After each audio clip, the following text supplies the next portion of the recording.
So we want to get to a major story, a story that broke yesterday afternoon that is continuing to generate comments from both sides of the aisle, quite frankly. We're talking about the show, the late night show, Jimmy Kimmel Live. And this comes after Disney, ABC, indefinitely pulling Jimmy Kimmel Live off the air after pressure from the Federal Communications Commission over his comments about the death of conservative activist Charlie Kirk.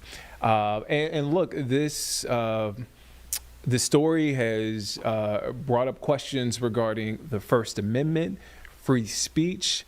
And we want to bring in Professor Israel Balderas, assistant professor of media law and ethics at Elon University. Professor Balderas, thank you for your time. Thank you for joining us. Oh, my pleasure. Thank you so much for having me, Nick. I appreciate this. Let's talk about it. So again, there's a lot of talk about free speech, the First Amendment specifically. I think people have a vague knowledge of it. Can you explain the First Amendment and what it means? Absolutely.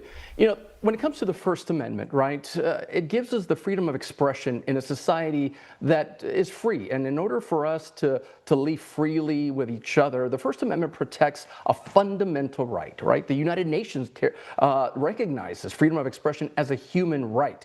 But the First Amendment applies when the government tries to take away your speech, right? That is the whole purpose of the Bill of Rights under the Constitution. So when people talk about, I have a freedom of expression, yes, in a free society, we want to hear all voices. We want to be tolerant of all voices. But the question is, when you have a claim of free speech, does it apply to everyone or does it apply when the government is involved?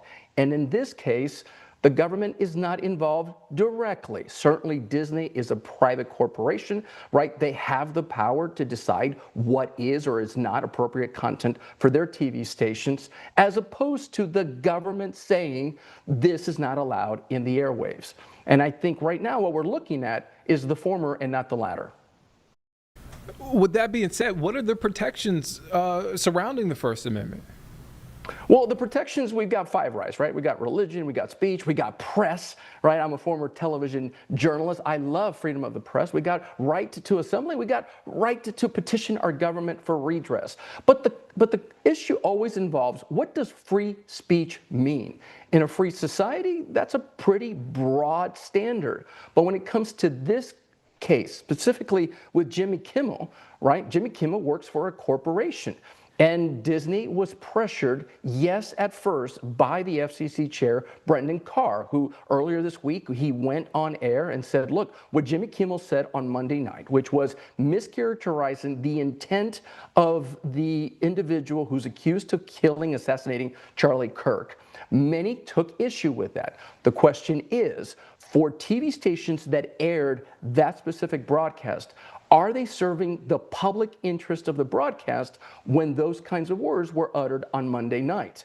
And Disney pulled his show because two big companies, Nexstar and Sinclair, told Disney, we're not going to air Jimmy Kimmel anymore. That becomes a market power, not necessarily government censorship. With that being said, how do you teach this and break this down to your students? You're talking about a younger generation of voters. Again, a younger generation. How do you break this down to your students and teach this to your students? You know, today what I'm going to go into the classroom, I'm going to say, guess what? This question about whether or not Jimmy Kimmel has a First Amendment claim against Disney, it's going to be in your midterm exam. Why is that? Because students are paying attention to what's happening. And I'm telling you, Nick, every day, like the front page of the New York Times writes my curriculum, right? Because every day seems like there is an attack on the First Amendment. But the first thing I always say is, it's good for you to defend your freedom of speech. The question in a free society is, how much are you willing to defend the speech you don't like for someone else, right?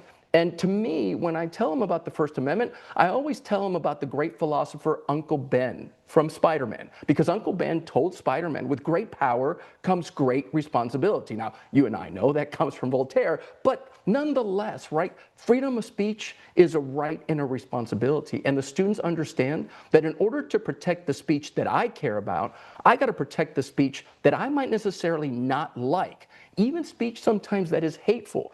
Contrary to what Attorney General Pam Bondi said earlier this week, which she was wrong as a matter of law and as a matter of fact. The First Amendment protects hate speech. A lot of young people don't like to hear that. However, when you have the government deciding what is or is not hate, then they begin to see why the First Amendment matters. Can you talk a little bit about that? It sounds like that's the conversation you're having in the classroom. Also, that obviously that's what you're teaching. But can you talk a little bit more about the conversation you're having there in the classroom and the reaction from your students as you're starting to have these conversations?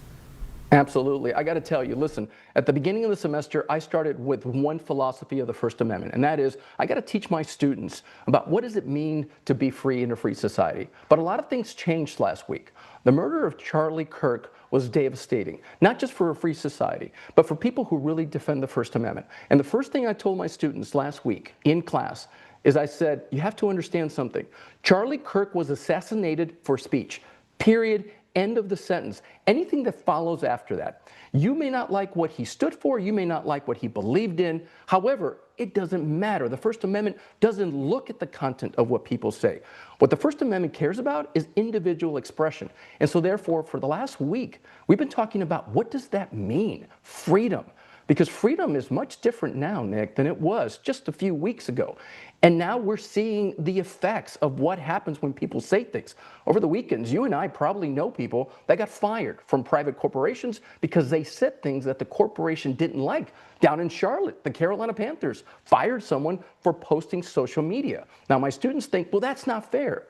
Okay, you're correct in a free society. However, a corporation has every right to fire people if they say things that in some way embarrasses the corporation. But the First Amendment really is important when it comes to government action. Now, in this case, certainly the FCC did threaten Disney. Brendan Carr said on a radio show, look, Disney, you can either do it the easy way or the hard way, right? You can either take care of your own or we'll take care of it for you. That's a bit of jawboning. That's when the government forces a private entity to do something that they can't do directly. However, you know, there's this theory about the First Amendment, and that is that the marketplace of ideas matters in a free society because the truth and the falsehood of claims do battle in the marketplace of ideas, and we believe that here in a free society, the truth will prevail.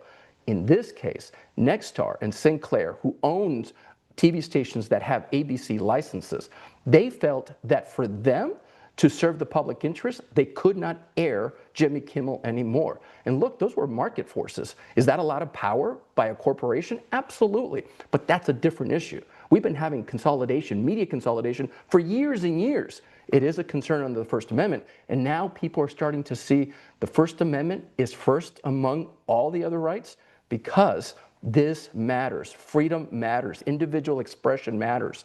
And so therefore, I think more and more people are paying attention. And I would say that my students are the best because they really understand that to be a communication professional today, you got to defend the First Amendment no matter what. Yeah, there's a conversation happening not only in the classroom, but outside of the classroom. And it's a conversation we wanted to bring here on Live Impact News. Professor Israel Balderas, Assistant Professor, Media Law and Ethics at Elon University. Professor Balderas, thank you for your time. Thank you for stopping by, and thank you for being so generous with your time.